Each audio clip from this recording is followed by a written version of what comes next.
दिल्ली के जंतर मंतर पर कई हिंदू संगठन मिलकर आसाराम बापू के रिहाई के लिए धरना प्रदर्शन चल रहा है। आपको बता दें कि केंद्र सरकार से मांग करते हुए इन लोगों का कहना है कि आसाराम बापू की रिहाई को लेकर हम लोग दिल्ली के जंतर मंतर पर केंद्र सरकार को बता रहे हैं कि केंद्र सरकार स्पेशल जान ले और आसाराम बापू के रिहाई को लेकर संज्ञान में लिया जाए। वहीं 11 साल हो गए, अभी तक सुनवाई नहीं हुई है। इसी को लेकर दिल्ली के जंतर मंतर पर हिंदू और सनातन धर्म के कई संगठन जाकर प्रदर्शन किया गया है और लोगों का साफ तौर पर मांग है कि आसाराम बापू को जल्द से जल्द रिहा किया जाए। वहीं अगर बात कर लिया जाए तो सुप्रीम कोर्ट के वकील AP सिंह भी मौजूद रहे। देखिए निगम पांडे की रिपोर्ट। की बात करें या दारा सिंह की बात करें, बार बार धरना प्रदर्शन होता है लेकिन सुनवाई नहीं हो रही है। क्या लगता है कि अब सरकार तीसरी बार बनी है, क्या उम्मीद है? देखिए ऐसा नहीं है, सुनवाई नहीं हो रही है, सुनवाई हो रही है। हम लोग जगन्नाथ भगवान के भक्त हैं, वहाँ पर सूर्य मंदिर बनवा रहे हैं और सूर्य मंदिर का जो निर्माण हमने किया है वहाँ पर, वो सिर्फ इसीलिए किया कि इन अधर्मी ताकतों का परास्त मिले, इन अधर्मी ताकतों का बेड़ा गर्क हो, चाहे वो सुप्रीम कोर्ट में बैठी हो चाहे कहीं बैठी हो। अभी आपने देखा ही है कि हम दारा सिंह की रिहाई के लिए लगातार मांग कर रहे थे। भगवान जगन्नाथ की जब रथ यात्रा पर सर्वोच्च न्यायालय के हठधर्मी अन्यायी न्यायाधीशों ने जब रोक लगाई, वो भगवान से शत्रुता लेते हैं और भगवान से शत्रुता का फल हर किसी को मिलता है जो भी उससे शत्रुता लेते हैं। मेरे खिलाफ उड़ीसा में झूठे मुकदमे दर्ज किए गए। मोहन चरण मांझी उनको मुख्यमंत्री बनाया गया, जो कि उसी केओंझर जिले से हैं, जिस जिले की जेल में दारा सिंह जेल में बंद हैं। और मोहन चरण मांझी जो विधायक बने थे पहली बार, जब ग्राम स्टैम्प जैसे शैतान को दारा सिंह ने जिंदा जला कर मारा था उसके बच्चों सहित, तो उसके बाद ही मोहन चरण मांझी को पहली बार विधायक बने थे। और आज देखिए, ऐसा नहीं कि हमारा संघर्ष काम में नहीं ले रहा है, ये न्यायाधीश तो अधर्मी है, अन्यायी है कि संत श्री आसाराम बापू, देखिए इसमें बैनर में लिखा हुआ भी है कि लड़की कुंवारी तो बापू कैसे बलात्कारी। आप देखिए मतलब कि कैसे बलात्कारी बता रहे हैं हम। लड़की कुंवारी, बलात्कार के बाद कोई लड़की कुंवारी रह सकती है? किंतु बापू जी को क्योंकि हिंदू धर्म को बदनाम करना है। हमारे बापू जी तो सच्चे हैं। यदि उनमें कुछ खोट होता तो वो खोट लड़की में दिखाई देता, किंतु लड़की पाक साफ निकली। किंतु क्योंकि अधर्मी है, हिंदू धर्म को खात्मा करने में लगे हुए हैं जज लोग। कभी दिवाली के पटाखे, लाखों पशुओं का खून बहाया जाएगा, यहाँ इनकी को साफ सुन जाता है जजों को, इनकी माँ मर जाती है जजों, इनका बेड़ा गर्क होगा। मैं आपको से उन जजों को श्राप जैसा अन्याय किया, झूठे केस मिलाकर मुझे, देखिए गाली दिल्ली में दी गई, सुप्रीम कोर्ट के चीफ जस्टिस बोबडे चुका है। आप कह रहे हैं कि कुछ नहीं हो रहा है। आज नक्सली ईसाई आतंकवाद का पूरे देश को पता चल चुका है कि ईसाई ताकतें, अंग्रेजी ताकतें, CIA की ताकतें। तीसरी बार मोदी जी की सरकार बनी है, इसलिए आज जंतर मंतर के माध्यम से परम पूज्य संत आसाराम बापू जी के संगठन हिंदू जन जागरण मंच, धर्म रक्षक दारा सेना, सनातन धर्म की रक्षा के लिए जो संगठन हैं, उन सब के द्वारा जंतर मंतर पर आप देखिए विशाल धरना का आयोजन किया गया है।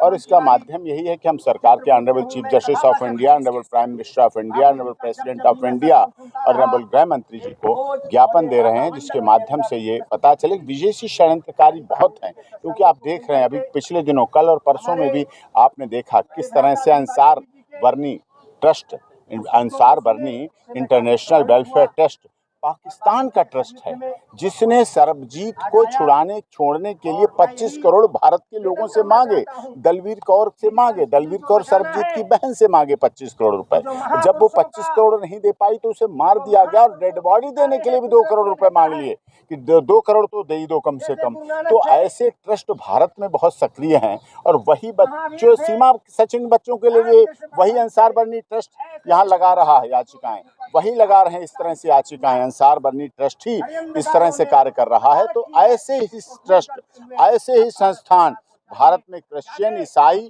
पद्धति, इस्लाम को मानने वाले सनातन धर्म की रक्षा के लिए लगातार संघर्ष करके कर रहे हैं, जो कि हमारे देश की सनातन पद्धति को कुचलना चाह रहे हैं, जो कि हमारी सनातन पद्धति को दबाना चाह रहे हैं, जिनकी सनातन पद्धति दुनिया में बहुत दूर दूर से चली आ रही है और सनातन धर्म चला रहा है, और उसके आधार पर ये कार्य होना चाहिए और जल्दी से जल्दी होना चाहिए। जितनी जल्दी बापूजी की रिहाई हो और धर्म रक्षक दारा सेना जो उड़ीसा में, देखिए मुकेश जैन जी ने संघर्ष किया, हम लोगों ने संघर्ष किया, भगवान जगन्नाथ जी की रथ यात्रा के लिए संघर्ष किया, उसी का परिणाम है मुकेश जैन जी जेल में रहे, उसी का परिणाम रहा कि उड़ीसा में इस बार पूरी भारतीय जनता पार्टी की सरकार बनी। उड़ीसा में इस बार भारतीय जनता पार्टी की पूर्ण बहुमत से सरकार बनने का परिणाम ये हुआ कि पूर्ण बहुमत से आज़ादी के बाद सरकार बनी उड़ीसा में भारतीय जनता पार्टी की। तो वहाँ भी क्योंझर जेल में धर्मरक्षक दारा सेना गिरफ्तार हैं, जेल में हैं, उनको भी रिहा किया जाए, आशाराम बापू जी को रिहा किया जाए, और मुकेश जैन जो झूठे केस उस समय लगा रखे थे उनके भी खत्म किए जाए, क्योंकि इसी का परिणाम है कि उड़ीसा में हम लोगों का संघर्ष, हम लोग गए बालासर, भद्रक, बालेसर, पुरी, कटक, कोणार्क, इन सब जगह गए, इन सब जेलों में रखे गए हमारे लोग। धर्मरक्षक दारा सेना मुकेश जैन जी को रखा गया, बाद झूठे केसों में रखा गया, उनके भी केस खत्म हों।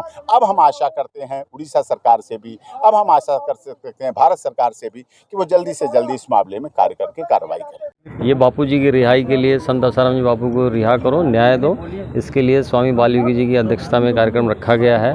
हनुमानगढ़ी से आए हुए हैं महाराज स्वामी राकेश दास जी अयोध्या से, और हमारे एपी सिंह जी अधिवक्ता सर्वोच्च न्यायालय के, वो भी आए हुए हैं। मुकेश जैन साहब दारा सेना से हैं। और एक ज्ञापन हमने हिंदू संगठनों ने गुजरात के मुख्य न्यायाधीश को दिया हुआ है, तो उसी ज्ञापन के ऊपर कार्रवाई हो, इसके लिए प्रधानमंत्री महोदय से मांग है, गृह मंत्री महोदय से मांग है, और सर्वोच्च न्यायाधीश जो है यहाँ के सर्वोच्च न्यायालय के, उनसे भी ये मांग है कि जो ज्ञापन हिंदू संगठनों ने गुजरात में मुख्य न्यायाधीश को दिया हुआ है, 1 महीने हो गए हैं, तो वो जो केस है गुजरात का वो पूरी तरीके से झूठा केस है, पूरा जो केस है वो बोगस है, और ऐसा केस है यदि यहाँ कानून की उसमें व्याख्या की जाए जिस प्रकार से बापूजी को सज़ा दी गई है, तो कोई भी पुरुष सुरक्षित नहीं रह सकता और कोई भी साधु संत सुरक्षित नहीं रह सकता। इस वर्तमान व्यवस्था में मैं जीना नहीं चाहता हूँ।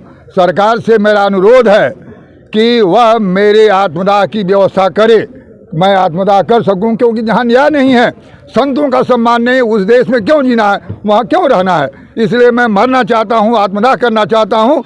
मैं अकेले नहीं हूँ, बल्कि अब तो मेरे साथ कई संत भी हैं, कई महिलाएं भी हैं, सैकड़ों की संख्या में लोग आत्मदाह के लिए तैयार है। बस सरकार से निवेदन है कि वह आत्मदाह की व्यवस्था करे।